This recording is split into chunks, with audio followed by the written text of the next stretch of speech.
आज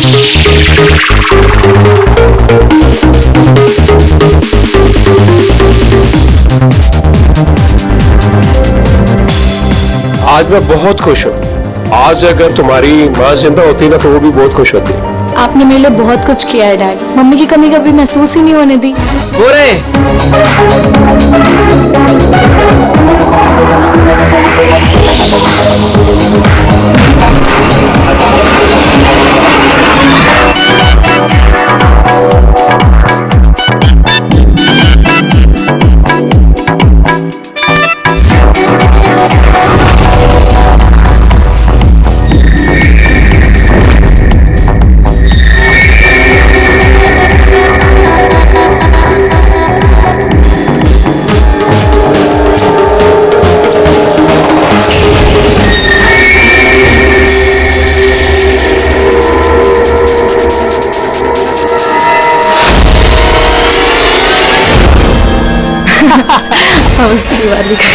excuse me. Yes, शादी मुबारक हो। Thank you so much. आपकी तारीफ। आपको भी। Thank you.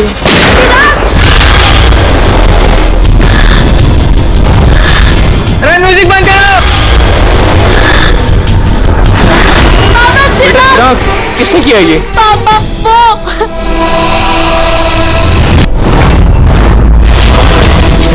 जान जान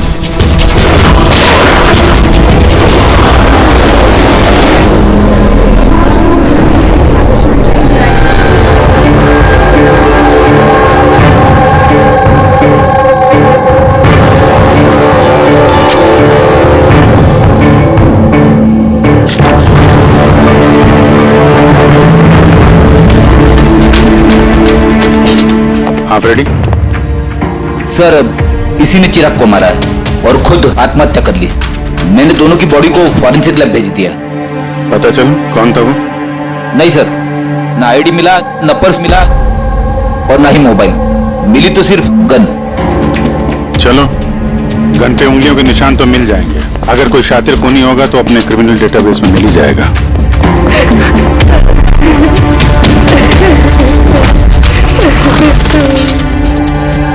आप लोगों ने तो खूनी को साफ साफ देखा था। कोई पहचानता है उसे? नहीं सर, हम लोगों ने तो नहीं देखा सर। कोई नहीं जानता? मतलब वो बिना इनविटेशन शादी की पार्टी में आया है? सर हो सकता है ये गोली चलाने वाला इस विन्या से एक तरफा प्यार करने वाला कोई आशिक हो। देखते विन्या, हम जानते हैं ये सही वक्त नहीं है तुमसे बात करने का, लेकिन हमारे लिए जानना बहुत जरूरी है कि चिराग पे गोली किसने चलाई।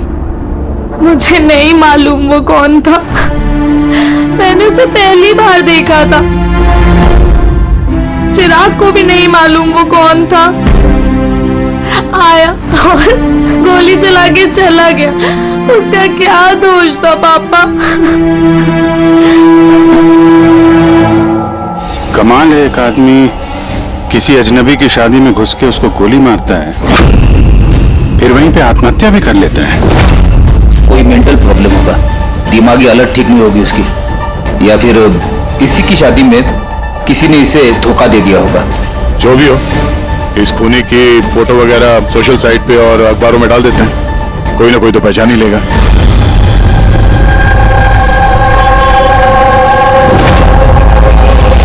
लेकिन तन्मय ऐसे क्यों करेगा? पुणे से मुंबई जाकर, वो भी किसी अजनबी की शादी में।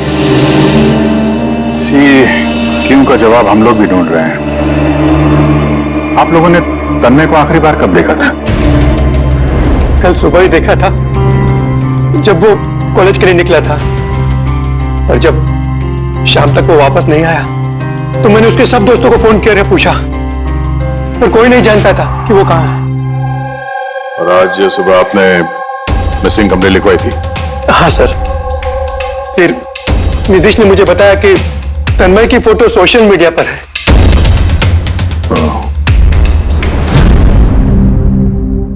आप लोग तन्मय के दोस्त हैं? जी सर। आखिरी बार कब देखा था तन्मय को? कल दोपहर 2 बजे।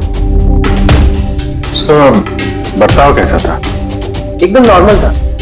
कोई कह भी नहीं सकता था कि वो कुछ ऐसा करने का सोच रहा है। ये चिराग और विनायक है। आप लोग जानते हैं ना? जी नहीं। आप? जी नहीं। जी नहीं। क्या तन्मय ने जानता था? ना हम जानते थे, ना ही तन्मय उसे जानता था। बुरा मत मानिएगा, लेकिन तन्मय को कुछ प्रॉब्लम थी। आई मीन कोई दिमागी इलाज का, कोई मेंटल प्रॉब्लम। सर वो तन्मय और की गर्लफ्रेंड का कुछ महीनों पहले ब्रेकअप हो गया। वो थोड़ा सा डिप्रेशन में था। डिप्रेशन में था? हाँ जी सर। ना अच्छे से खाता था ना पीता था, बल्कि हम लोगों से भी बात नहीं करता था, बस अपने कमरे में रहता था। मैं कमरे में?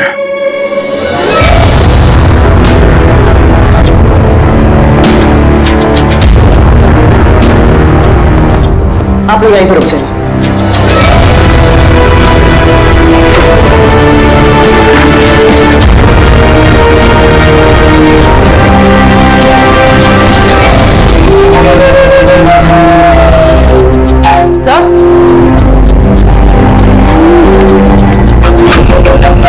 है क्या ये निशान? आप लोग जरा अंदर आइए। ये बेड पे निशान देखिए।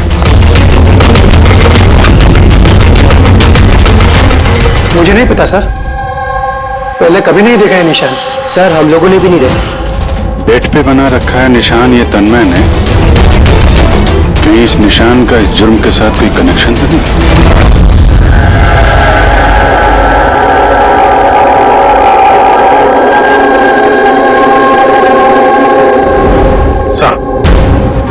इंटरनेट में भी चेक कर लिया और लाइब्रेरी जाके बहुत सारी किताबें भी देखी। कुछ पता ही नहीं चल रहा इस निशान के बारे में। है क्या ये? अभी ये जो कुछ भी है, लेकिन हमारे लिए एक अहम सुराग है। ये तन्मय एक कॉलेज स्टूडेंट किसी अनजान शहर में जाता है और फिर वहां किसी अजनबी की जान ले लेता है और फिर खुद आत्महत्या करता है। तो इस सब के पीछे कोई वजह पता नहीं, कुछ नहीं। इस पहेली का जवाब इस निशान के अंदर ही है। सर मैंने तन्मय का लैपटॉप चेक किया। क्या मिला? सर निशान के बारे में तो क्या, इस लैपटॉप में तो कुछ भी नहीं है। सारी फाइल्स डिलीट कर दी गई है, पूरा लैपटॉप खाली है सर। हमारे पास रिकवरी सॉफ्टवेयर है, उसका इस्तेमाल करो, पता चल जाएगा क्या डिलीट हुआ। कोशिश की थी सर मैंने, लेकिन फाइल्स इस ढंग से डिलीट की गई हैं कि रिकवरी सॉफ्टवेयर भी उस पर काम नहीं कर रहा। ये भी पता नहीं कि तन्मय ने डिलीट किया है या किसी और ने। अभिजीत जो भी कोई है, उसे पता था कि तन्मय की मौत के बाद उसका लैपटॉप हमारे पास आएगा, इसलिए उसने सारे सबूत मिटा दिए। सर हाँ, ये देखिए सर, शादी में एक मेहमान ने अपने मोबाइल फोन से ये वीडियो क्लिप रिकॉर्ड करी थी।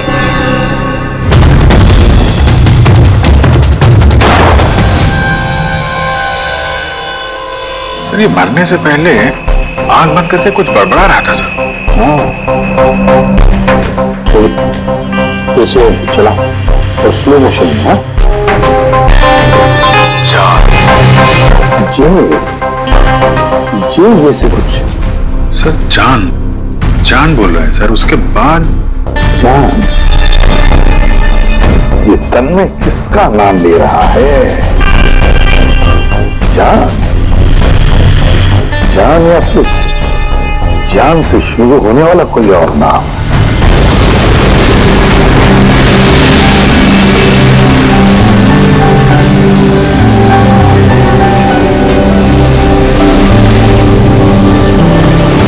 यार कितने दिनों बाद हम घूमने निकले, राइट?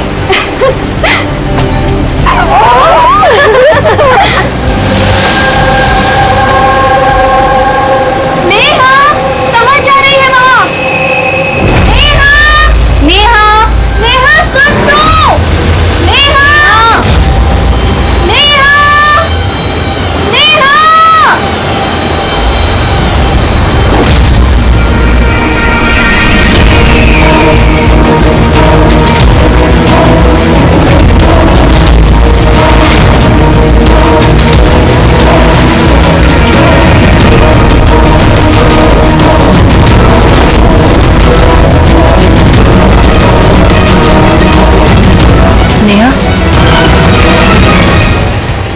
जानती हैं?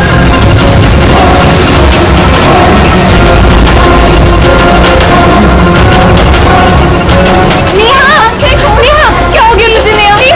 नेहा, हाँ, आंटी ने मारा।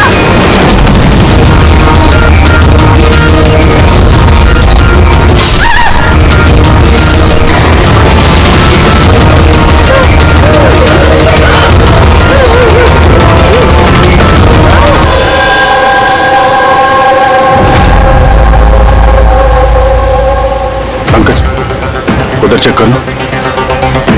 आप लोग जरा पीछे हटिए, तो प्लीज पीछे जाइए प्लीज।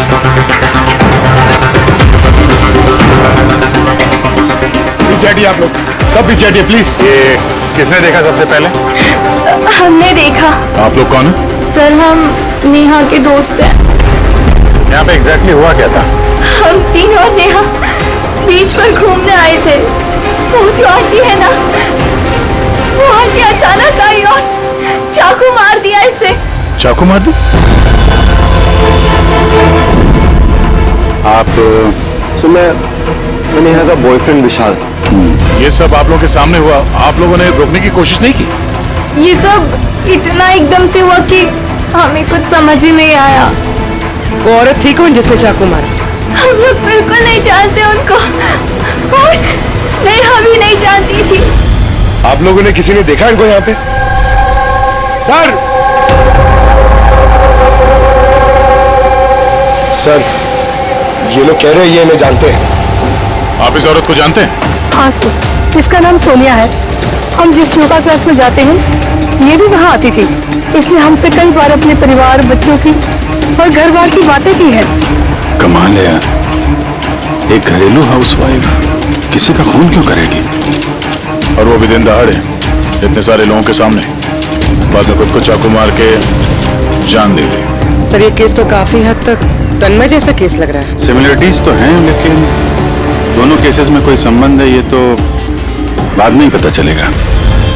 अच्छा, यहाँ बीच पे आने से पहले या जिम करने से पहले किसी ने सोनिया को देखा था? हाँ सर, मैं यहाँ वॉक कर रहा था, मैंने इस औरत को देखा। उसके हाथ में कुछ था जिसको वो बार बार देख रही थी। क्या था इनके हाथ में? सर, वो मैं साफ साफ देख नहीं पाया। सर, बॉडी के पास तो कुछ भी नहीं मिला। शायद हमला करते वक्त कहीं गिर गया हो, या कहीं फेंक दिया हो, या फिर कहीं छुपा दिया हो। डस्टबिन देख लेते हैं जरा।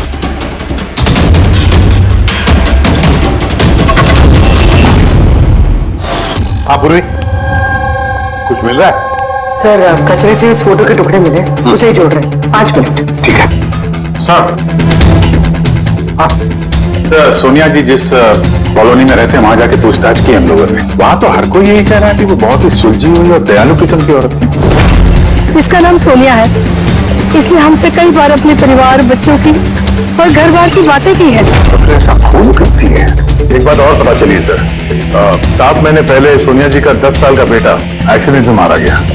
उसके बाद से काफी सदमे में रहती थी वो। ये केस तो बिल्कुल उस तन्मय जैसी केस है। तन्मय ने उस दूल्हे को मारा था, उस वक्त वो खुद डिप्रेशन में था। तन्मय और की गर्लफ्रेंड का कुछ महीनों पहले ब्रेकअप हो गया। वो थोड़ा सा डिप्रेशन में था। सर, सोनिया जी का जो लैपटॉप था वो तन्मय के लैपटॉप की तरह बिल्कुल खाली था। सर, ये तो इत्तेफाक तो हो नहीं सकता है कि 2 आम लोग खून करते हैं फिर आत्महत्या कर लेते हैं। कोई ना कोई कनेक्शन तो लगता है दोनों केसेस का आपस में। हाँ सर, हाँ सर जुड़ गया सर। नेहा की फोटो है। मतलब सोनिया नेहा का फोटो देख रही थी बीच पर बैठ के। इसका तो एक ही मतलब हो सकता है कि सोनिया नेहा को पहले से जानती नहीं थी, या फिर उसने कभी देखा ही नहीं था नेहा को। मतलब सर, सोनिया ने नेहा का खून किसी और के कहने पे किया है। मगर सर, कोई मिडिल क्लास घरेलू औरत को कोई लड़की को मारने की सुपारी क्यों देगा? वही तो समझ में नहीं आ रहा है। ये जो भी कोई है तन्मय को सुपारी देता है उस दूल्हे का खून करने के लिए, और फिर सोनिया को सुपारी देता है नेहा को मारने के लिए। जो भी है, इस मुजरिम को जल्दी से जल्दी पकड़ना होगा, नहीं तो पता नहीं किसी और को भी ऐसा काम करने पे मजबूर कर दिए खूनी। जरा गौर से देखो इस फोटो को, ये फ्रेम दिख रही है? अरे हाँ सर, फोटो क्रॉप की गई है क्या? हाँ बेटे, ये जो बॉर्डर है ये फोटो का फ्रेम है। किसी और फ्रेम से ये फोटो खींची है जूम करके। यहाँ पे बीच में ये कांच का रिफ्लेक्शन भी है। मतलब किसी ने फोटो फ्रेम से ये फोटो खींचकर ये फोटो सोनिया को दे दिया। और नेहा का ये फोटो फ्रेम या तो उसके परिवार वालों के पास हो सकता है या फिर उसके किसी खास दोस्त के पास।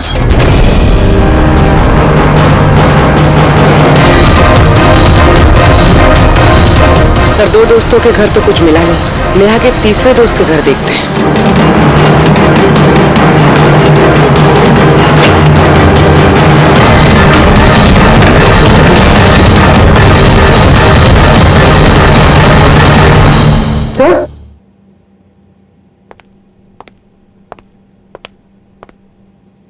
सर, ये तो वही फोटो है। करेक्ट। जरा वो फोटो निकालना।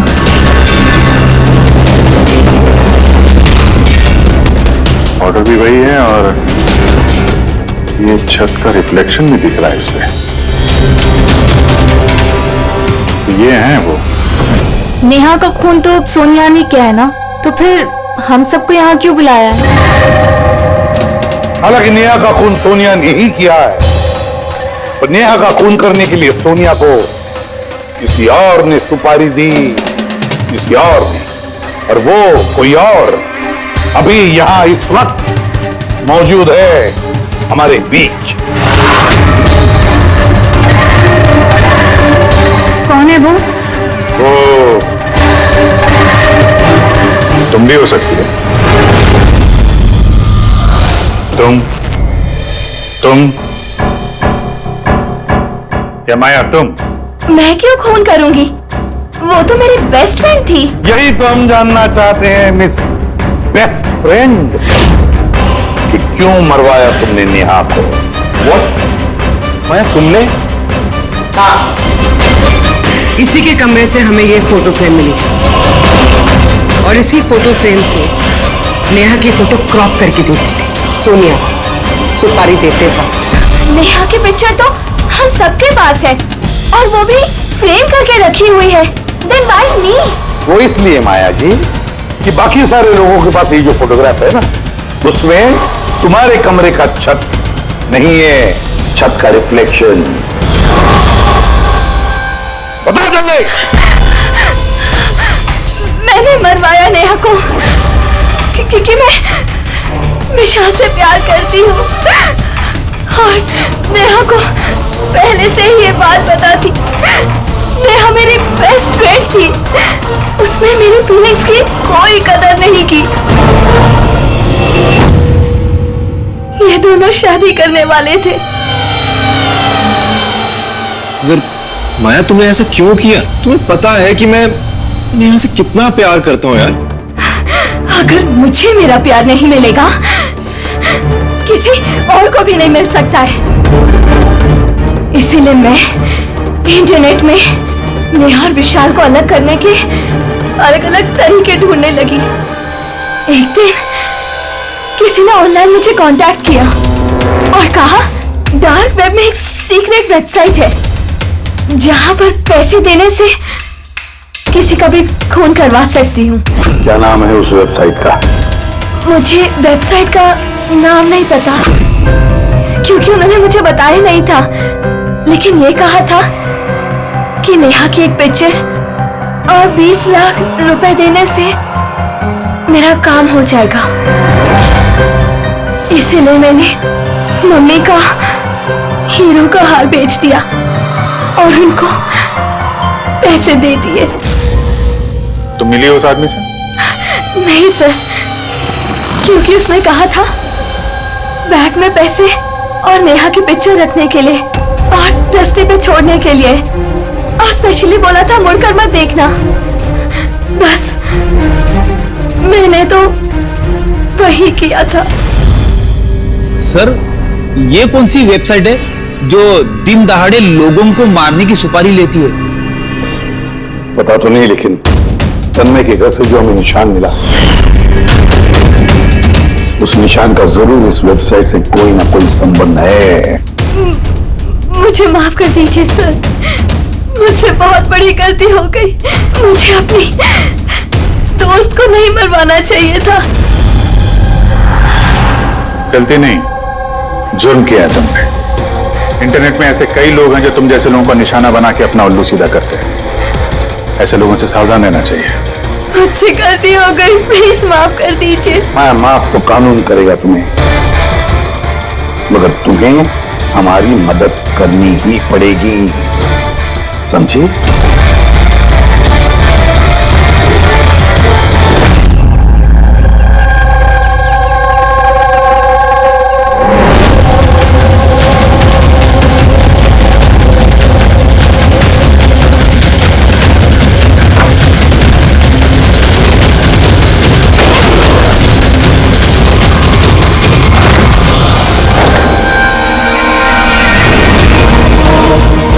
तुम्हें क्या लगा सारे पैसे अकेले खर्च कर लोगे?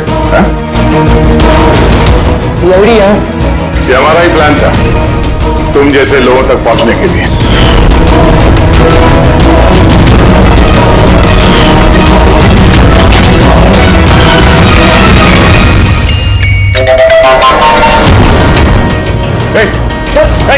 सर, जरूर इसका कोई बॉस होगा सर। वो वेबसाइट का होगा जो लोगों को मारने की सुपारी देते हैं सर। तो इसी डर से इसने आत्महत्या कर ली। जरा देखो कुछ मिलता है कि यहाँ पे।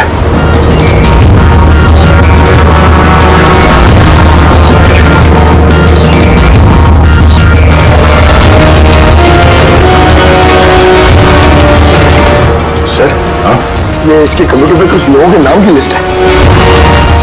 ये देखिए सर, ये डिप्रेशन से रिलेटेड कोई वेबसाइट है सर, जिसके मेंबर्स हैं ये लोग। इन लोगों ने आपस में अपने डिप्रेशन के बारे में शेयर भी किया। डिप्रेशन के मरीजों का डेटा क्यों रखा है इसने? ये देखिए सर, ये सोनिया सर, इसने यहाँ पे लिखा है कि मेरी बेटी की मौत का सदमा मैं बर्दाश्त नहीं कर पाऊंगी। एक काम करो, स्क्रॉल करो नीचे, हो सकता है तन्मय भी हुई इसमें। सर ये देखिए, आरती ने मुझे छोड़ दिया, अब इस दुनिया में रह के मेरा कोई फायदा नहीं है, मेरे जीने का कोई मकसद ही नहीं है। इसका मतलब कोई तो है जो डिप्रेशन से पीड़ित लोगों से ये सब करवा रहा है, उन्हें गुमराह कर रहा है। बाद में ये लोग किसी और का खून करते हैं और बाद में अपनी जान ले लेते हैं। पंकज एक काम करो, इस लिस्ट में जितने भी नाम हैं हमें सबसे कांटेक्ट करना पड़ेगा। इस लिस्ट में नाम बहुत ज्यादा है और वक्त बहुत कम हमारे पास। चलो सर, उस लिस्ट में जितने भी लोग थे उन सबसे बातचीत कर ली, मगर कुछ खास हाथ लगा नहीं सर। एक लड़की बाकी है ना, सावनी। हाँ सर, उसको पूर्वी लेके आ रही है। ओके। आई सर, ये सावनी अपने पति की मौत के बाद उस फोरम पे यही पोस्ट लिखा करती थी। हाँ सर। सावनी, जरा इस सिंबल को देखो। सर, ये तो वही निशान है जो वो। सावनी घबराइए मत, आप जो कुछ भी जानते हैं इसके बारे में खुल के बताइए। सर, एक्चुअली कुछ हफ्ते पहले मुझे एक मेल आई थी जिसमें लिखा था कि कोई एक वर्कशॉप कर रहा है जिसमें वो लोग उन लोगों की मदद करना चाहते थे जिन्होंने अपने किसी खास को खोया। तो बस मैंने उस वर्कशॉप के लिए हाँ कर दी। फिर उसके कुछ ही हफ्तों बाद मुझे पोस्ट से एक टिकट आई और मैं उस वर्कशॉप के लिए निकल गई। और उसके बाद वो हमें एक वैन में लेके गए जिसमें एक भी खिड़की नहीं थी। फिर हम एक अजीब सी जगह पहुंचे और सर उसी कमरे में मैंने ये निशान देखा। ये दुनिया एक दरिया है, एक समंदर, दुखों का समंदर। हम सब यहाँ खुशियों की तलाश में लगे रहते हैं, जबकि हमारा एक ही असली मकसद है दुख भोगना। मगर कोई बात नहीं, मैं तुम सब भटके हुए लोगों को इस अंधेरे से दूर उस उजाले में लेकर जाऊंगा। मैं तुम सबको सिखाऊंगा कि कैसे दुखों के समंदर पर खुशियों की नाव चलानी है। तो बोलो, क्या तुम सब मेरे साथ हो? तुम सब जानिस के साथ हो? तो मरने से पहले ये तन्मय इसी जानिस का नाम ले रहा था सर। जान, एक ऐसा आदमी जो लोगों को अंधविश्वास बेच रहा है और लोग उस पर यकीन कर रहे, विश्वास रख रहे उस पर। सर जल्द से जल्द इस जानिस तक पहुंचना होगा। कहां लेकर गया था? तुम्हें कुछ याद है उस जगह की? नहीं सर, उस वैन में एक भी खिड़की नहीं थी तो मैं कुछ देख नहीं पाई। अभिजीत, इस लिस्ट में जितने भी लोग हैं सबसे कांटेक्ट करना चाहिए। पता नहीं कौन होगा इस जानिस का अगला शिकार, अगला खूनी।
कॉफी शॉप पहुंचो अभी इसी वक्त?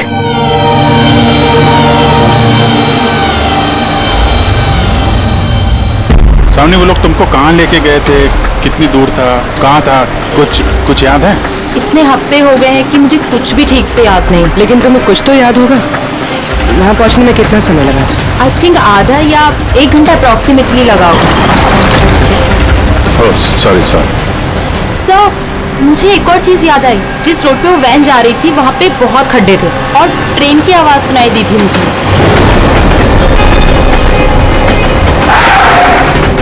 अच्छा। और जैसे ही ट्रेन की आवाज सुनाई दी थी उसके थोड़ी देर बाद ही वैन रुक गई थी। फिर तो हम लोग सही रास्ते पे हैं। ये लो कॉफी पियो।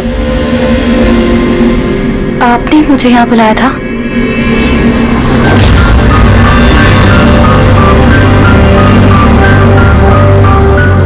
क्या हुआ? काम बीच में क्यों छोड़ के आ गई? मुझसे नहीं होगा ये। एक मासूम सी बच्ची को अनाथ नहीं कर सकती। मैं ना तो किसी की जान लूंगी और ना ही अपनी जान दूंगी। जानिस से किया हुआ वादा इतनी आसानी से तोड़ दोगी? दुखों से छुटकारा नहीं चाहिए तुम्हें? मैं ये बहुत अच्छी तरह से समझ चुकी हूँ। दुखों से छुटकारा अपनी जान दे करके नहीं, बल्कि जिंदगी की मुश्किलों से लड़ करके मिलेगा। इसलिए मैंने तय कर लिया है, मैं अपनी जिंदगी नए सिरे से जीना चाहती हूँ।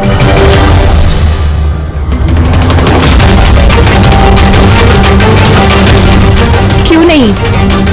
जानिस का भी तो यही मानना है कि हर इंसान को अपनी जिंदगी अपनी मर्जी से जीने का हक हो। हम तुम्हें पैसे देंगे एक नए शहर में नई जिंदगी शुरू करने के लिए। सच में? Thank you so much. सिर्फ थैंक यू से काम नहीं चलेगा, तुम्हें मुझे कॉफी भी पिलानी पड़ेगी। मैंने तुम्हें कॉफी पिलाई ना, अब तुम्हारी बारी है। क्यों नहीं? वेटर।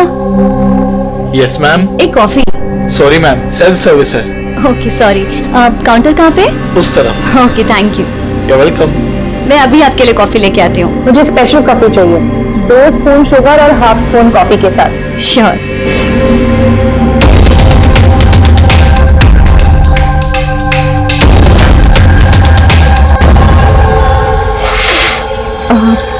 वन कप कॉफी में 1 स्पून शुगर। क्या बोला था? भास्कर।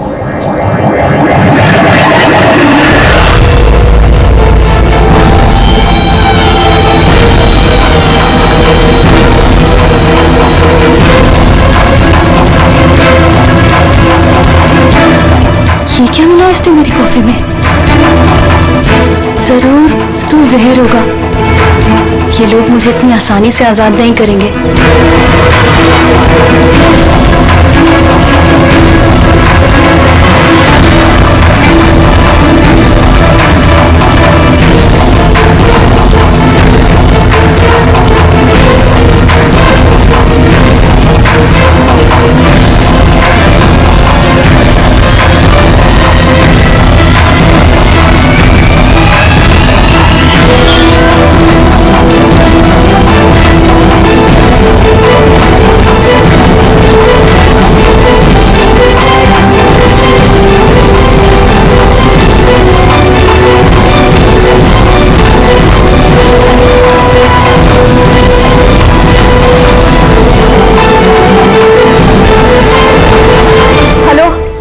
एक बुरी खबर है, मिशन फेल हो गया।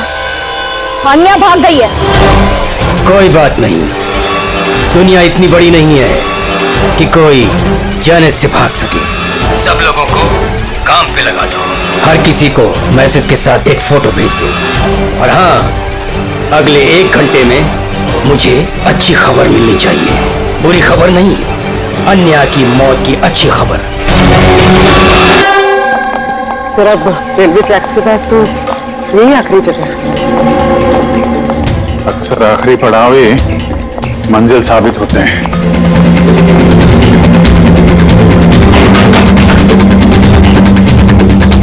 किससे मिलना आपको? मालिक कौन है इस फार्म हाउस का? मालिक तो विदेश रहते हैं, मैं यहाँ का केयरटेकर हूँ। जरा आपका फार्म हाउस तो देख लें। वाह वाह वाह, बड़ा जबरदस्त बंगलो है आपका तो। अरे आप देखिए, कहाँ जा रहे हैं आप? हाँ, अगर आप ये फार्म हाउस खरीदना चाहते तो भूल जाइए, हमारे साहब बेचने वाले। कोई बात नहीं, हम दूसरा फार्म हाउस खरीद लेंगे। अच्छा, यहाँ आसपास कुछ है क्या? कोई खाली घर या फार्म हाउस वगैरह? साहब, 15 मिनट की दूरी पर एक फार्म हाउस है, खाली रहता है, चाहे तो आप देख लीजिए।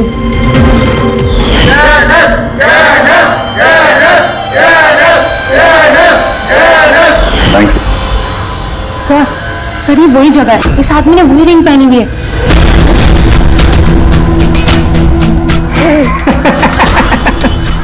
तुम्हें क्या लगा मैंने तुम्हें पहचाना नहीं? अरे तुम लोग सीआईडी हो, मैंने खुद से ही तुम्हें सुन लिया था, समझे? बहुत बड़ी गलती कर दी, हमें पहचान लिया।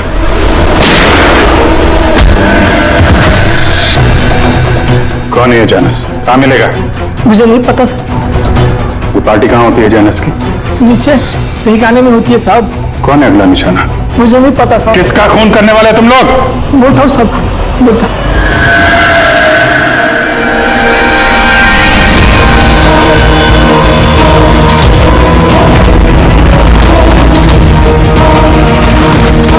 कहाँ छिपूं उन लोगों से? कहाँ जाऊं मैं?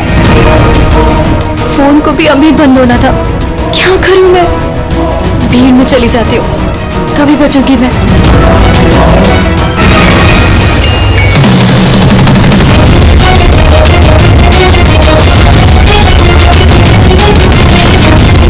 ओ मैडम, एक्सक्यूज मी, मुझे आपका फोन चाहिए। देखिए मेरी जान को खतरा है। खतरा है? किससे खतरा है? देखिए मेरे पास टाइम बहुत कम है, प्लीज अपना फोन दे दीजिए।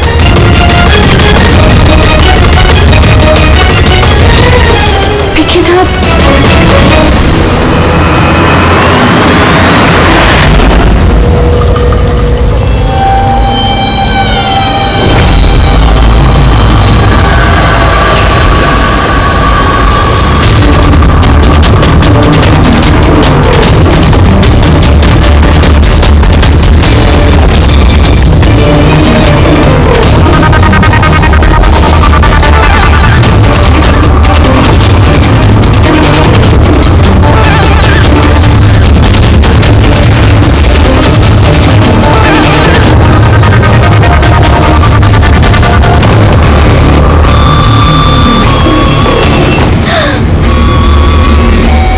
बेटा, इतनी घबराई हुई क्यों हो?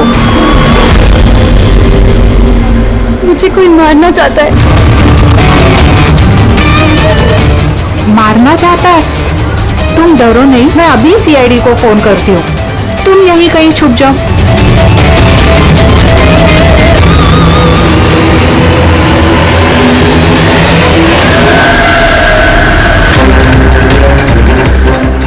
सर, मैंने ही आपको फोन किया था। यही लड़की थी वो? हाँ सर, यही लड़की थी। किधर है कहाँ? सर थोड़ी देर पहले तो यही थी, आप पता नहीं कहाँ गई। Thank you. पूरा मॉल चेक करते हैं।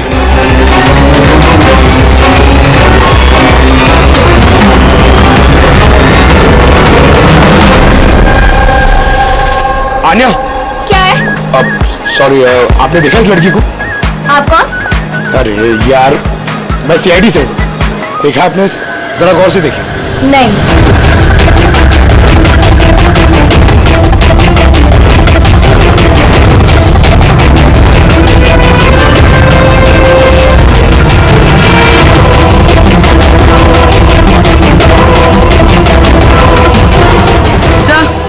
किसी ने नहीं देखा सर। गई कहाँ वो? एक्सक्यूज मी, आप सीआईडी से है? हाँ। मुझे एक लड़की मिली थी, उसके जान को खतरा है। कहाँ है वो लड़की? वो अभी इस गेट से गई है।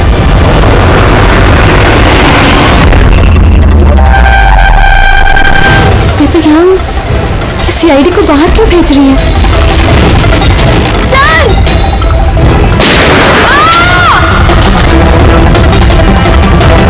तुम ठीक हो ना?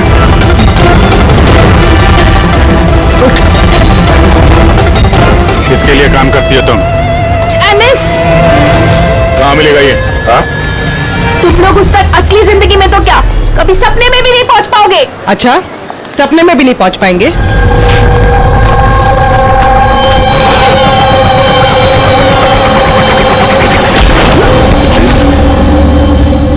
अरे जैनेश जी, कहाँ जा रहे हैं आप? हा?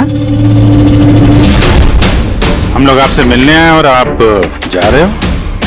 बताइए ना, दुखों का इलाज क्या है?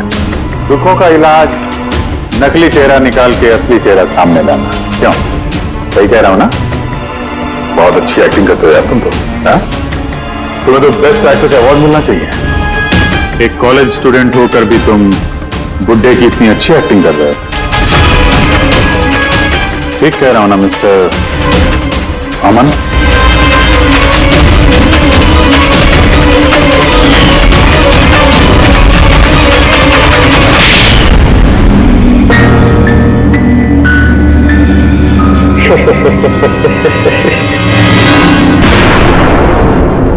Thank you. हाँ, तो एक्टिंग की तारीफ के लिए।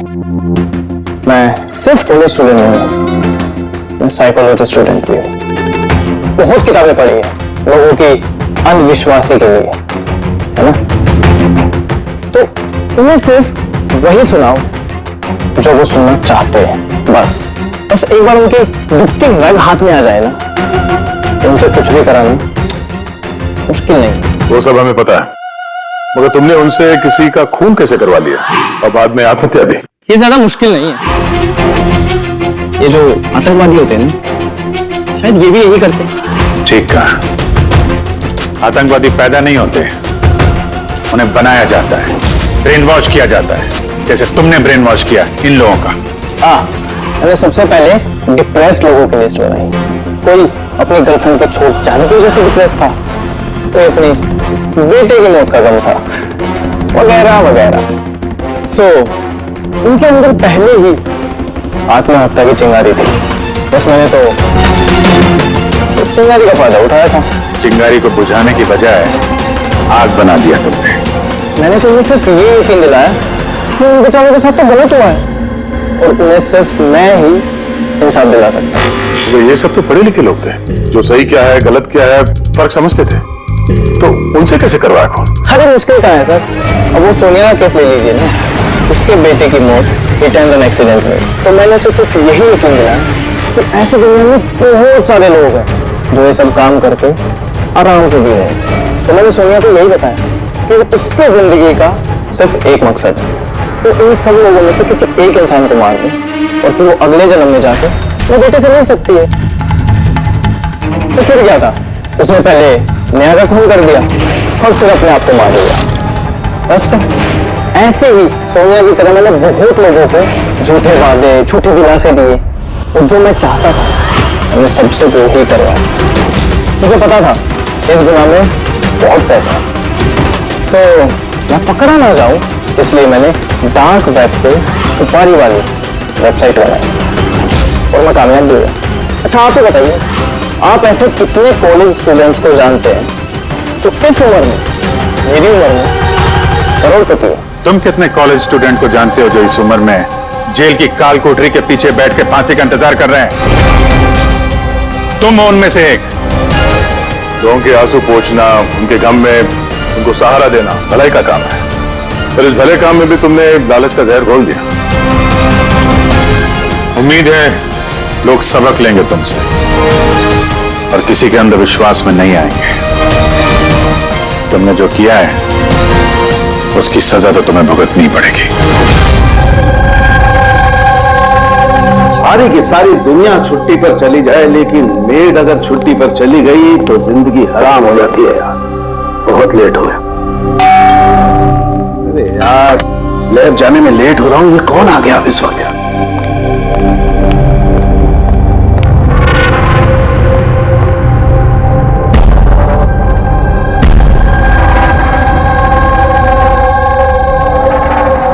बाहर तो कोई दिखाई नहीं दे रहा। घंटे की आवाज तो सुनाई दी थी।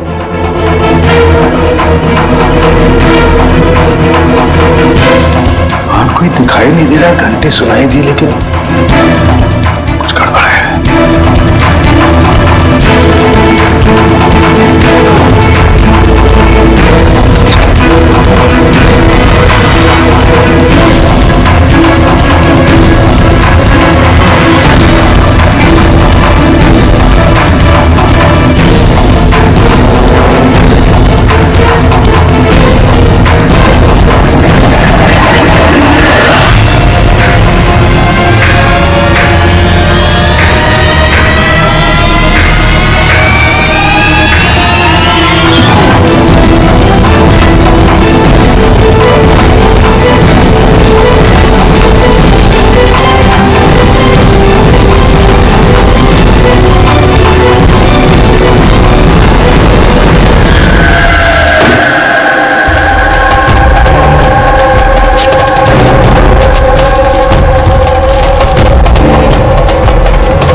Invited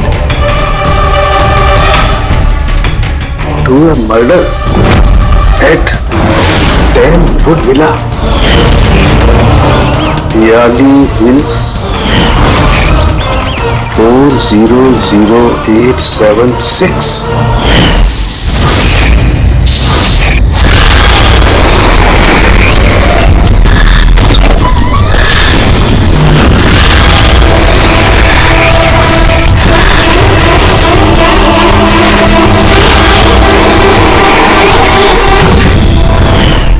Catch me if you can. ये सच्चाई है, मजाक है?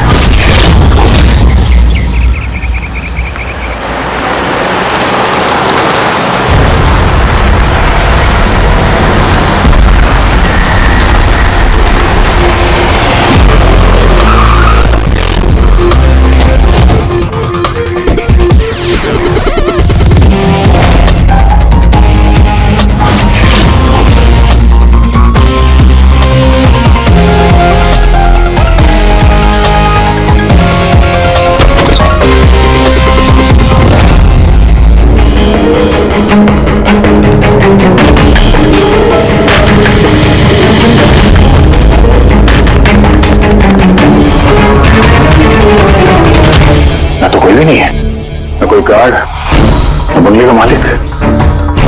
पंकज जरा आसपास पता कर, बंगले का मालिक कौन है? जो भी इंफॉर्मेशन मिलती है लेकर आ। कितनी बेरहमी से खून किया इसका, पूरे शरीर पर चाकू से वार किए और और फिर भी जी नहीं भरा तो उंगलियां काट दी। इतना खून तो जो फैला हुआ है इसके घाव का नहीं हो सकता है। मतलब सर? मतलब ये पूरी कि जितना खून इस पूरे घर में फैला हुआ है इतना खून तो एक इंसान की बॉडी में होता ही नहीं। कोई आइडिया वगैरह नहीं? कौन है ये लड़का? नहीं मुझे कुछ नहीं मिला।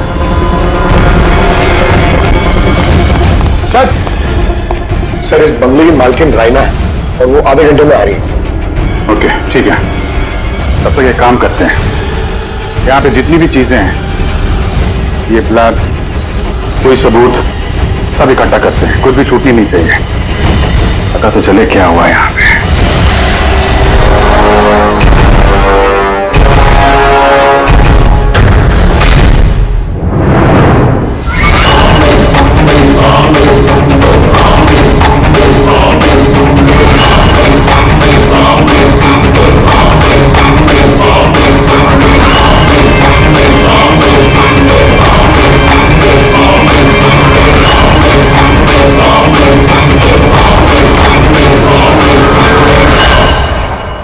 इस पूरे घर में इतनी सारी चीजें पड़ी हैं जो चिल्ला चिल्ला के कह रही है कि हम सबूत हैं, हमें उठा लो।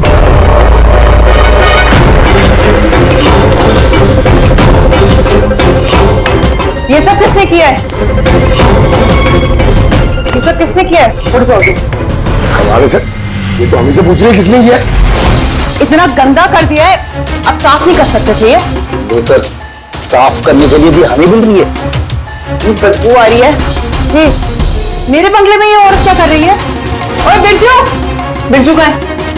बिरजू, बिरजू! लाश देख के लोग या तो बेहोश हो जाते हैं या डर के मारे गिर जाते हैं, इसको तो कुछ हुआ ही नहीं। बिरजू, बिरजू, बिरजू, और बिरजू, बिरजू! दादा जी, आपने ये घर ऐसी लावारिस छोड़ रखा है? एक्सक्यूज मी, घर लावारिस नहीं है, इस घर की मालकिन मैं हूँ। ये मेरा पुश्तैनी बंगला है। आपका बंगला है तो आपने देखभाल करने के लिए किसी को रखा नहीं है यहाँ पे? ऑफ कोर्स है। बिरजू, पर पता नहीं वो कहाँ है। बिरजू! इस औरत की लाश पड़ी है आपके बंगले में, आप उसको भी नहीं जानती? मैं कुछ नहीं जानती, और अब प्लीज यहाँ से निकल जाइए और जाते जाते सब कुछ साफ करते हुए जाइए। बिरजू! सर ये औरत थोड़ी अजीब है और टेढ़ी भी।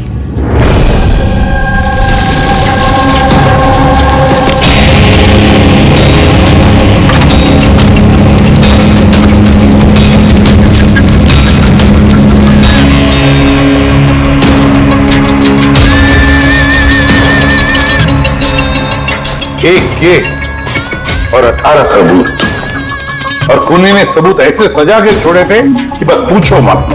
सर लेकिन प्रॉब्लम ये है कि इनमें से कोई भी सबूत हमारे किसी काम का नहीं है। ये सारे सबूत हमारे किसी भी काम के नहीं है, इसका क्या मतलब है तारिका? मतलब ये कि ये सारे सबूत पुराने हैं। What? ये सारे सबूत पुराने तो क्या लड़की का खून भी पुराना है? कितने पुराने बताओ? सर 4 से 10 साल पुराने। ये सारे सबूत 4 से 10 साल पुराने, तो क्या इसका मतलब है इस लड़की का खून 10 साल पहले हुआ है?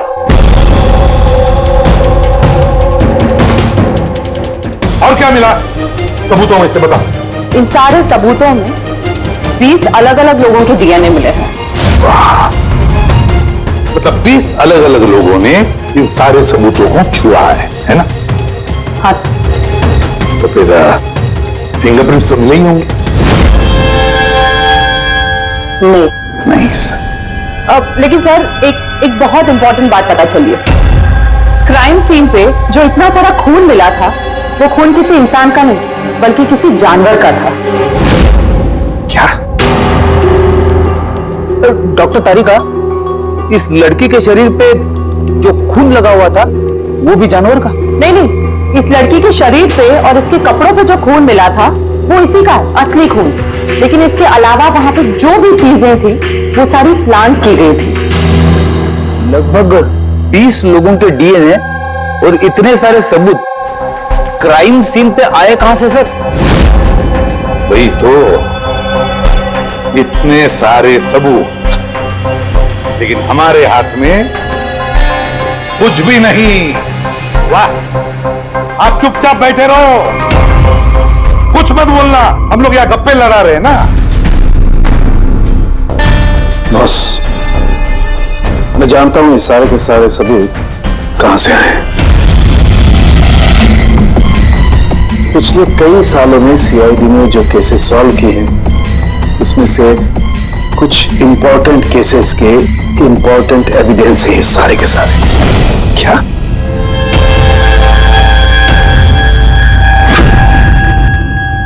तो मैंने रायना और उसके परिवार का बैकग्राउंड चेक किया। उसके परिवार में 2-3 लोग खून के इल्जाम में जेल की सजा काटे और ये रायना इसे बाइपोलर डिसऑर्डर है। तभी वो ऐसे बर्ताव कर रही थी। और वो जो केयर टेकर था बिरजू, उसका कुछ पता चला? तो उसकी फोन की लास्ट लोकेशन उस बंगले के बाहर ही एक्टिव थी, उसके बाद से ऑफ है। ढूंढने की कोशिश जारी है। कमाल है, उस बंगले में इतना कुछ हुआ और बंगले की मालकिन को कुछ पता ही नहीं। केयर टेकर गायब है। यार ये कहीं बीमारी की आड़ में कोई गेम तो नहीं खेल रहे? हो सकता है, नजर रखनी पड़ेगी उसमें। पंकज, वो जो लड़की की लाश मिली थी उसका कुछ पता चला? सर सारे पुलिस स्टेशन, न्यूज़पेपर और न्यूज चैनल में भेज दिया, थोड़ी देर में पता लग जाएगा सर। सारुण के हमारे पुराने केसेस के सारे सबूत वहां पर कैसे पहुंचे? चुपचाप बैठ के नहीं चलेगा सारुण, मुझे जवाब चाहिए अभी। तू फॉरेंसिक सर्जन है, इस फॉरेंसिक डिपार्टमेंट का इंचार्ज है, अपनी जिम्मेदारी से भाग नहीं सकते तो बताओ जल्दी। अपनी जिम्मेदारी से नहीं भाग रहा हूं। और नहीं तो क्या? बताओ ना फिर, हमारे पुराने एविडेंस हमारे रिकॉर्ड में से गायब कैसे हुआ? बस एक काम करते हैं, रिकॉर्ड रूम में चल के वहां पूछताछ करते हैं, पता चल जाएगा बस वहां पर क्या गड़बड़ हुई है। प्लीज। इतने सारे सबूत गायब कैसे हो गए? मालूम है ना ये सबूत कितने इंपॉर्टेंट होते हैं? तो फिर आपके होते हुए ये चूक हुई कैसे? कैसे गायब हो गए सबूत? सर हमारे होते हुए चोरी नहीं होती सर। तो फिर चोरी कब हुई? सर ये चोरी रात को ही होगी, क्योंकि हम लोग रात को नहीं रहते ना, इसलिए चोरी हो गई। और आपका क्या कहना है? सर मैंने डॉक्टर साहब को कितनी बार बोला कि लॉक वगैरह ठीक करवा लीजिए, दरवाजे खिड़कियां ठीक करा लीजिए, सीसीटीवी कैमरा लगवा लीजिए, लेकिन डॉक्टर साहब हमारी सुनते ही नहीं है। और तो और क्या? और क्या? सर वो पता नहीं किसी को भी लेके आ जाते हैं सर, बोलते हैं कि पुराने एविडेंस देखने हैं। और क्या? सर वो पता नहीं किसी को भी लेके आ जाते हैं सर, बोलते हैं कि पुराने एविडेंस देखने हैं। किसे लेकर आए थे ये? पिछले 3 महीने पहले किसी को लेकर आ गए, बोले कि क्राइम जर्नलिस्ट हैं, इनको पुराने एविडेंस देखने हैं। बॉस वो एक जर्नलिस्ट था, फॉरेंसिक पर एक आर्टिकल लिखना चाहता था, मुझसे रिक्वेस्ट की, मैंने उसे परमिशन दे दी बस। देख सामने तो अच्छी तरह से जानता कि यहाँ किसी भी बाहर के आदमी को अंदर आना मना है, और तू जर्नलिस्ट को यहाँ लेकर आया। सर पिछले महीने भी सर कॉलेज के स्टूडेंट को लेकर आए थे, उन्हें भी पुराने एविडेंस दिखा रहे थे, तो हो सकता है कि उनमें से किसी ने चोरी की हो। नहीं बॉस, ऐसा नहीं हो सकता। तो फॉरेंसिक के स्टूडेंट थे, बेचारे मुझसे परमिशन मांग रहे थे, सर हम स्टडी करना चाहते हैं, कुछ प्रैक्टिकल देखना चाहते हैं, कुछ सीखना चाहते हैं, सर प्लीज परमिशन दे दीजिए। मैंने उन्हें परमिशन दे दी बस। बॉस मैं एक रेस्पॉन्सिबल इंसान हूँ बॉस, आफ्टर ऑल ये मेरा अधिकार भी तो है यार। देख सारू के सीआईडी को लुटवाने का तुझे कोई अधिकार नहीं है, समझे? और तो और या कोई कॉलेज खोल के नहीं रखा है फॉरेंसिक सिखाने के लिए। तुम स्टूडेंट्स को यहाँ ला कैसे सकते हो? किसके परमिशन से लाया तुमने? देख सारुख्य, अच्छी तरह से याद रख, इस रिकॉर्ड रूम में कोई भी नहीं आ सकता। ना मैं ला सकता हूँ, ना तुम ला सकते हो, ना ये ला सकता, फिर वो चाहे अपने परिवार वाला हो, कोई दोस्त हो।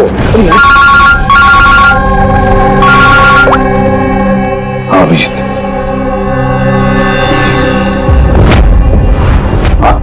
सर, जिस लड़की की मौत हुई थी उसका नाम टीना है। ये उनके पिताजी हैं, doctor Nirav sir, head of forensic, Chennai. Doctor Nirav? Nirav, Nirav,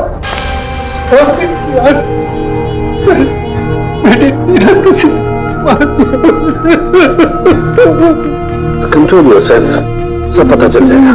sir, आप लोग जानते हैं एक दूसरे को? हाँ अभिजीत, एक जमाना था जब मैं और नीरव साथ साथ काम किया करते थे।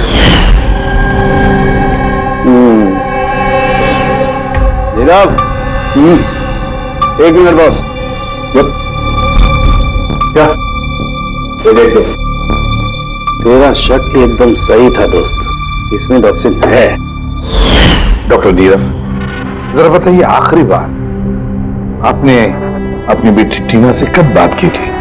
कब देखा था उसे? एक्चुअली वो कॉलेज के हॉस्टल में रहती थी, 2 दिन पहले से बस गायब हो गई थी। नीरव हौसला रखो नीरव, जिसने भी किया है वो पकड़ा जाएगा। मैं पता लगाऊंगा नीरव, मैं पता लगाऊंगा किसने किया ये। नहीं सारुंके, तुम नहीं पता लगाओगे। मैं नहीं पता लगाऊंगा मतलब तुम इस केस पर काम नहीं करोगे।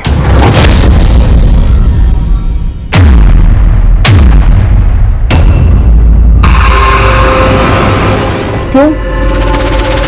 क्योंकि तुम्हारी लापरवाही की वजह से फोरेंसिक रिकॉर्ड रूम में से सबूत गायब हो गए।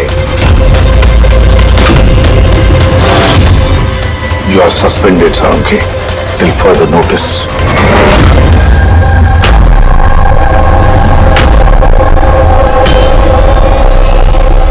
बस तुम्हें लगता है कि ये सब कुछ मेरी वजह से हुआ? तुम मुझ पर इल्जाम लगा रहे हो? ये इल्जाम नहीं है सारुंके, ये हकीकत है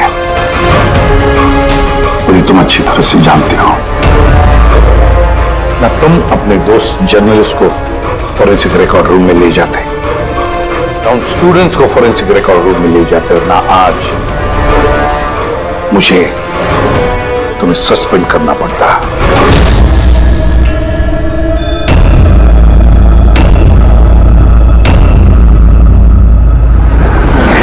यार, नीरव को मेरी जरूरत है, इस केस को मेरी जरूरत है यार, प्लीज। नहीं सारुंके। सर, आपने मुझे बुलाया? डॉक्टर तारिका, अब से तुम डॉक्टर नीरव की बेटी टीना की केस हैंडल करोगे। मैं? हाँ। लेकिन सर, अभिजीत, सारुंके का दोस्त जर्नलिस्ट और उसके वो स्टूडेंट्स जो फोरेंसिक रिकॉर्ड रूम में आए थे, सबकी अच्छी तरह से इंक्वायरी करो, अच्छी तरह से।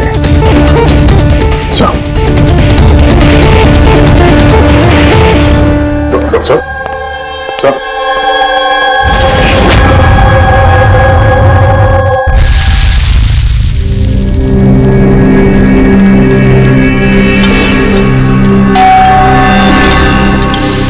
आ गए हो प्रद्युमन के दाएं बाएं, दया और अभिजीत मेरे घाव पर मरहम लगाने के लिए।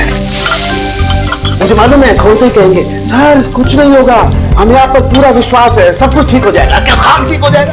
पहले तो बेइज्जती करके निकाल देते हैं और फिर भेज देते हैं अपने दाएं बायों को, जाओ जाओ उसके घाव पे मरहम रखो।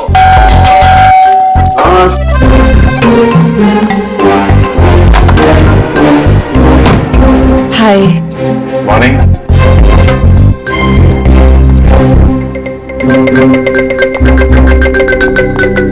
अरे क्यों टेंशन ले रहे हैं सर, सब ठीक हो जाएगा।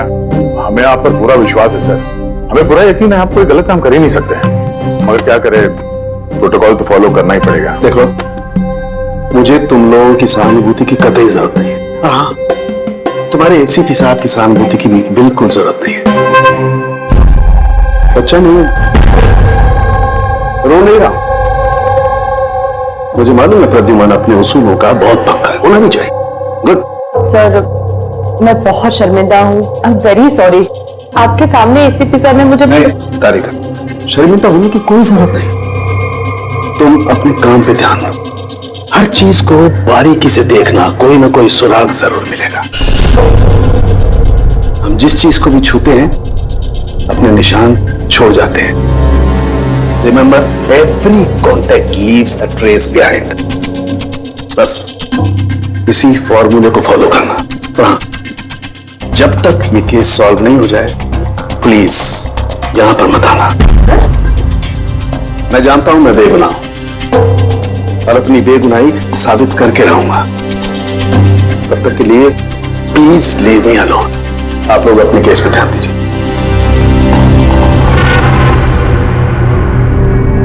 बात करें मामला। वैसे सर खाने में क्या बना है? भूख बहुत लग रही है।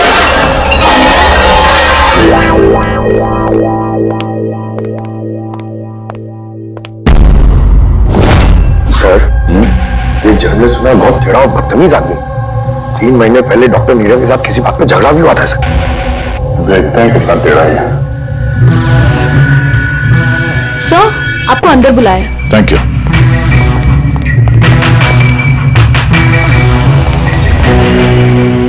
अरे वाह,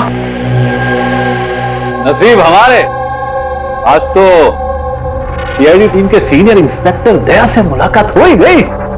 आइए बैठिए बैठिए। हम यहाँ बैठने नहीं आए। अरे ऐसी भी क्या बेरुखी है जनाब। चलिए जाने दीजिए, छोड़िए। ये बताइए कि क्या लेंगे? चाय, कॉफी, ठंडा? ठंडा ठंडा वंडा नहीं पीते हम लोग।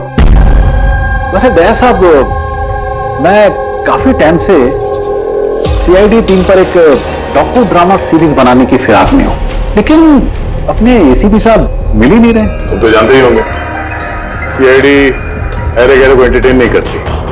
आप सीधे मुद्दे की बात करें। हाँ, क्यों नहीं। पिछले 20 सालों से मैं प्रोफेशन में हूं, हमेशा पॉइंट पे रहता हूं। बताइए, सबसे पहले क्या बात करूं? डॉक्टर नीरव से हुए झगड़े के बारे में या फिर फॉरेंसिक रिकॉर्ड विंग के बुरे हाल के बारे में? डॉक्टर नीरव से तुम्हारा झगड़ा क्या था? नहीं, मेरा उनसे कोई झगड़ा नहीं था। मैंने तो बस उन्हें सच्चाई का एक आईना दिखाया था। उन्हें बुरा लग गया। क्या मतलब? मतलब डॉक्टर नीरव के काम को लेकर मैंने एक आर्टिकल लिखा था। मेरे हिसाब से वो फॉरेंसिक के काम के प्रति ईमानदार नहीं थे, थोड़े ढीले ढाले किस्म के फॉरेंसिक एक्सपर्ट से।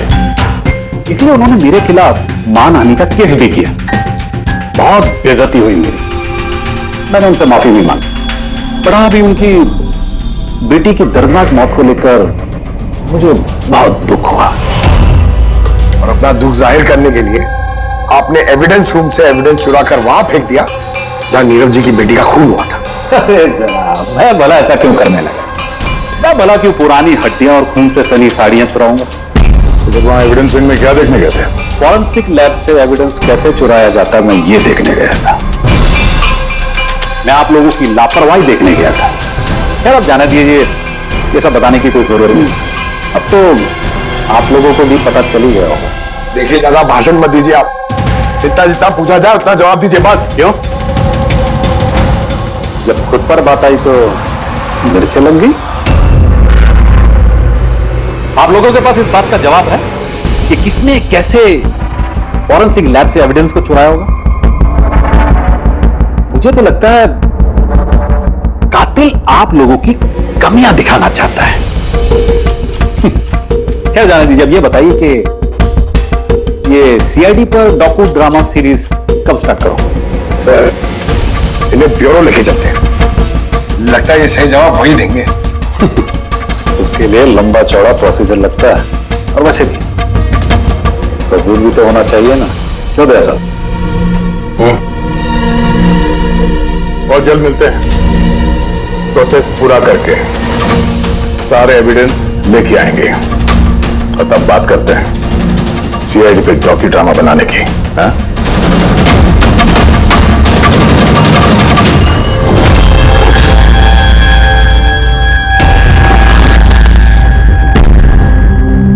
डॉक्टर नारायणी? यस जी, कहिए। हम लोग सीआईडी से एक केस के सिलसिले में आपसे बात करनी है। जी बताइए। जो स्टूडेंट पिछले महीने फॉरेंसिक रिकॉर्ड रूम देखने गए थे वो सारे के सारे चोरी और खून के इल्जाम में सस्पेक्टेड हैं। व्हाट? ऑफिसर, आपकी जरूर कोई गलतफहमी हो रही है। हमारे स्टूडेंट ऐसा कभी नहीं कर सकते हैं। हम भी ये उम्मीद करते हैं कि उन्होंने नहीं किया होगा, मगर खून तो हुआ है और इल्जाम उन्हीं पे हैं। देखो, हमारे बच्चे सिर्फ एजुकेशनल टूर के लिए वहां पर गए थे और आप लोग उन पर शक कर रहे हैं। हमारा काम है केस को सुलझाना और अपराधी को इसके अंजाम तक पहुंचाना।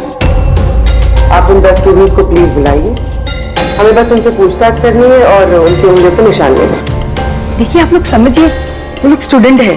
देखिए, हम 3rd डिग्री देके उनको पूछताछ नहीं कर रहे हैं, हम सिर्फ नॉर्मल पूछताछ कर रहे हैं।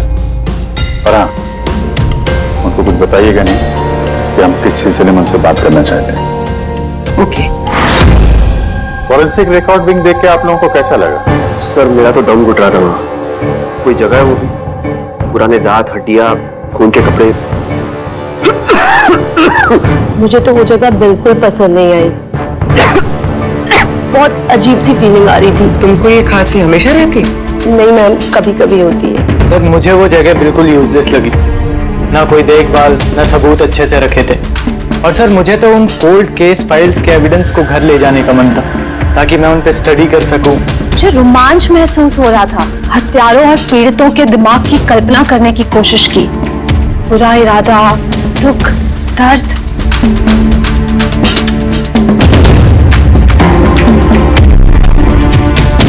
सर, यहाँ तो 9 ही लोग हैं, एक नहीं है।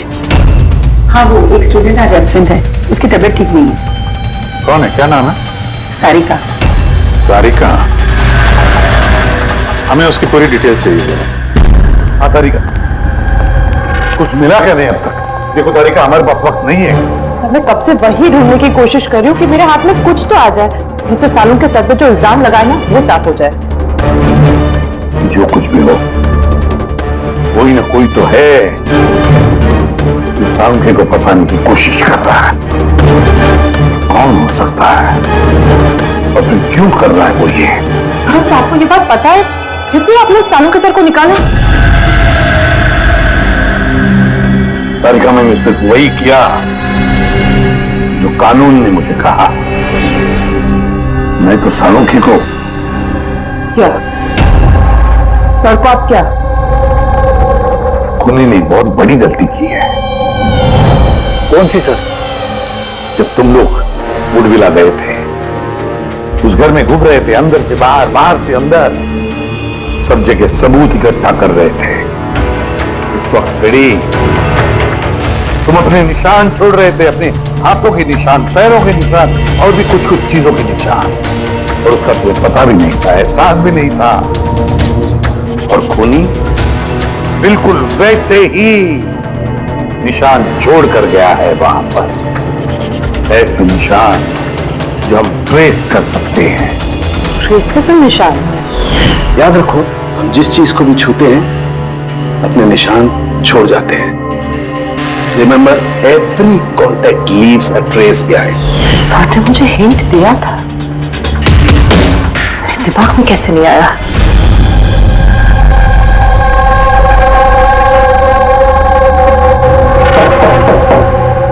जी कहिए। सारिका कहाँ है? आप लोग? सीआईडी। आप कौन है?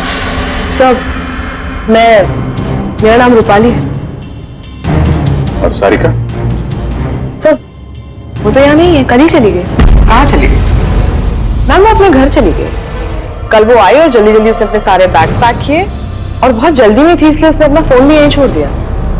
कोई वजह बताई उसने इतनी जल्दी में घर चली गई?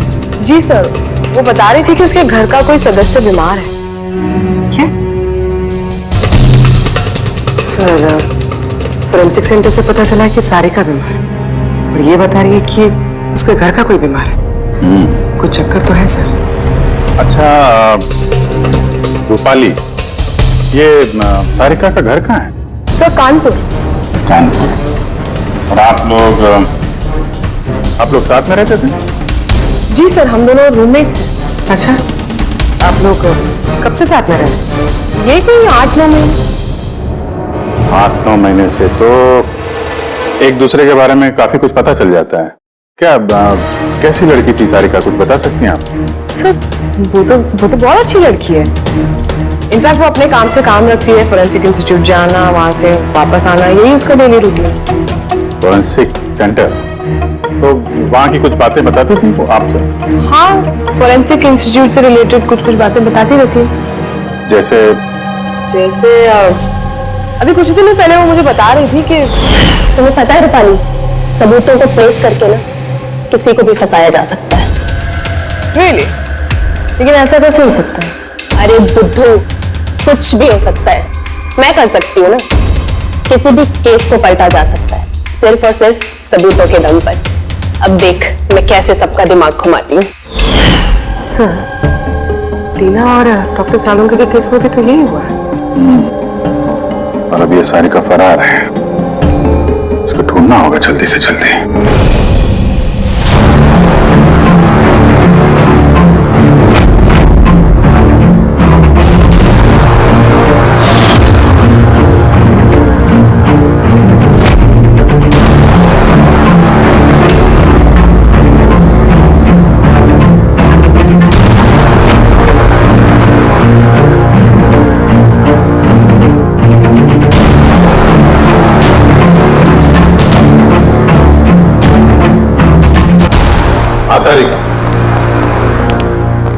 सकोनी जो भी है, अभी उसने इतने सारे सबूत चुराए और क्राइम सीन पे प्लांट किए।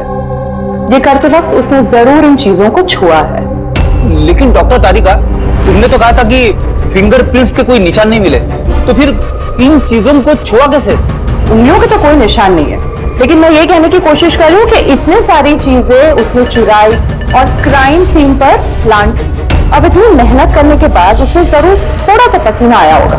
मतलब sweat analysis? Exactly, sweat analysis किया मैंने, स्वेट एनालिसिस। और इस प्रोसीजर से मुझे एक डीएनए भी मिला। ये देखिए, इस डीएनए से मुझे ये पता चला कि इस इंसान को एक खास किस्म की बीमारी है, सिस्टिक फाइब्रोसिस। ये किस तरह की बीमारी है? ये एक जेनेटिक बीमारी है पूर्वी।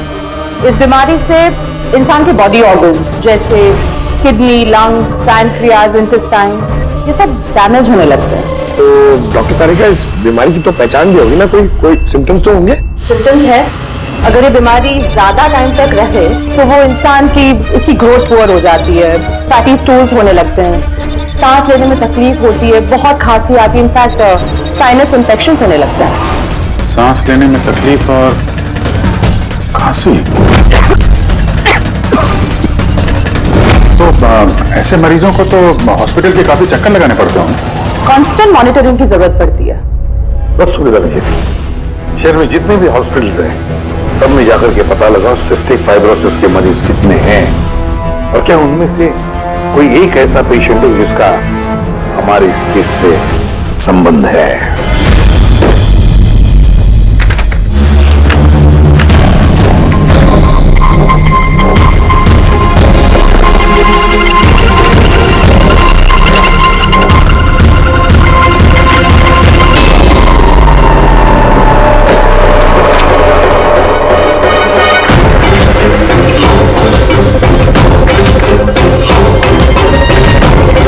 इस केस में हम लोग साथ साथ हैं। यस। डॉक्टर नीरव की बेटी को मार दिया गया, मुझे सस्पेंड कर दिया गया, तो बचा ललित। अगर ये सब कुछ इस केस की वजह से हो रहा है तो ललित के साथ भी कुछ ना कुछ तो हुआ होगा या कुछ ना कुछ होगा।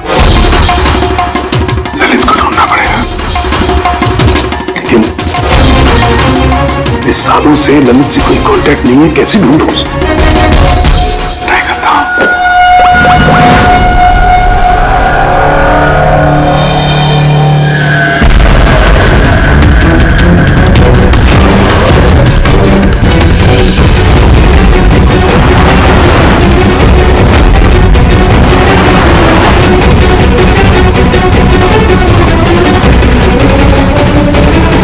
Are you sure? ये वही है? जी हाँ, ये वही है। और इसको हॉस्पिटल में 2-3 बार आना ही पड़ता है। God, thank you very much. Thank you.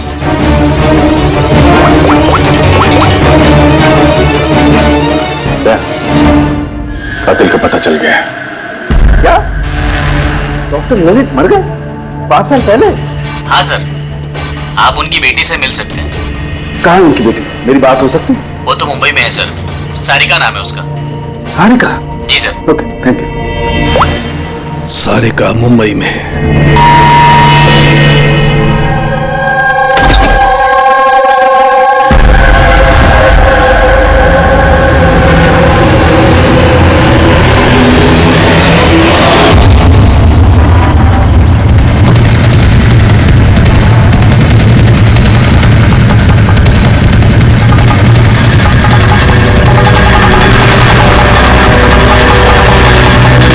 सच के बहुत करीब हो तुम।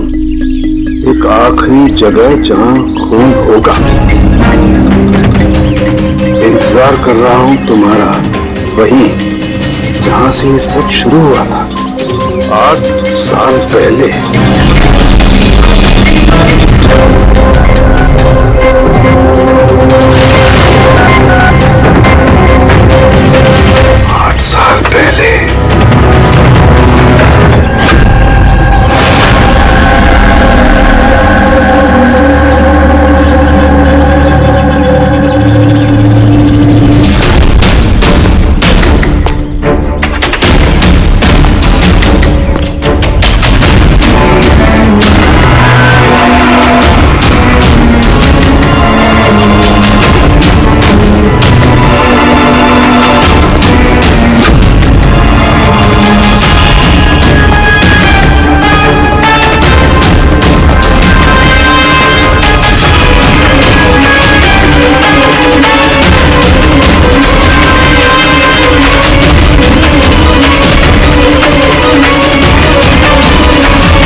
इसे किसने मारा? ये लाइट को क्या हुआ?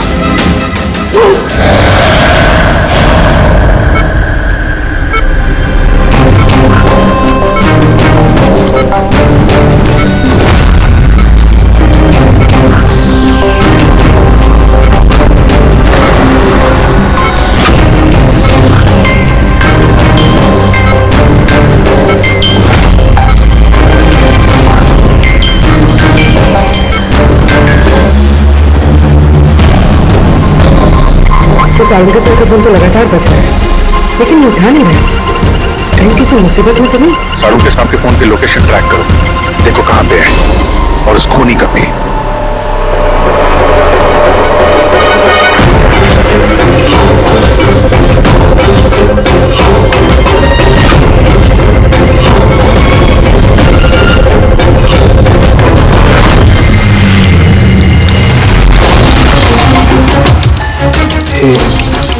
ये क्या कर रही हो? तुम्हारी मौत धीरे धीरे और बहुत ही दर्दनाक।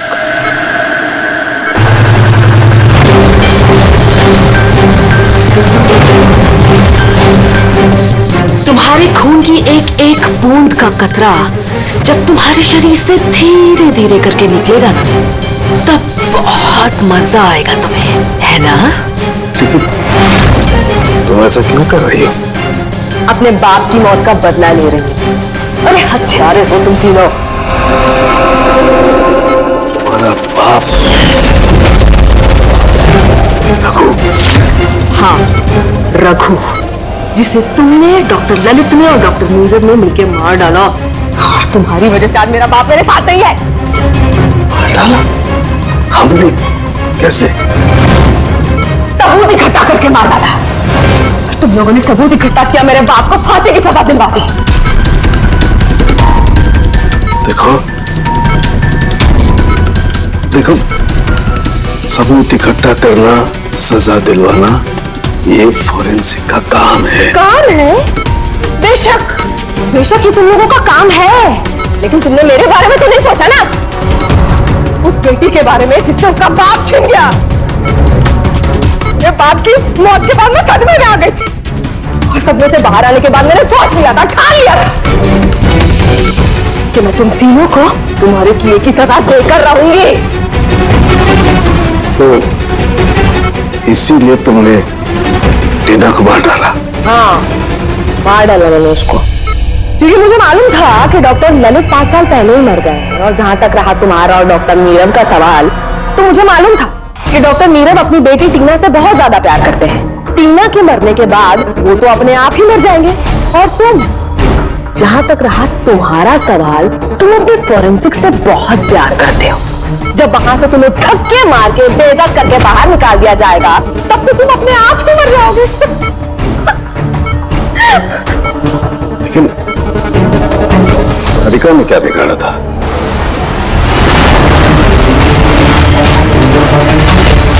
सारिका, उसे तो मरना ही था।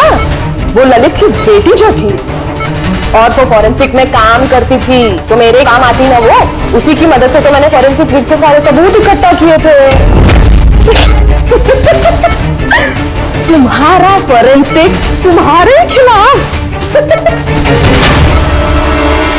ये देखो डॉक्टर सालुंके, हो गया मेरा बदला पूरा।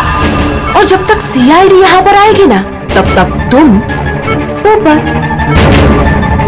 Good by doctor Salunke.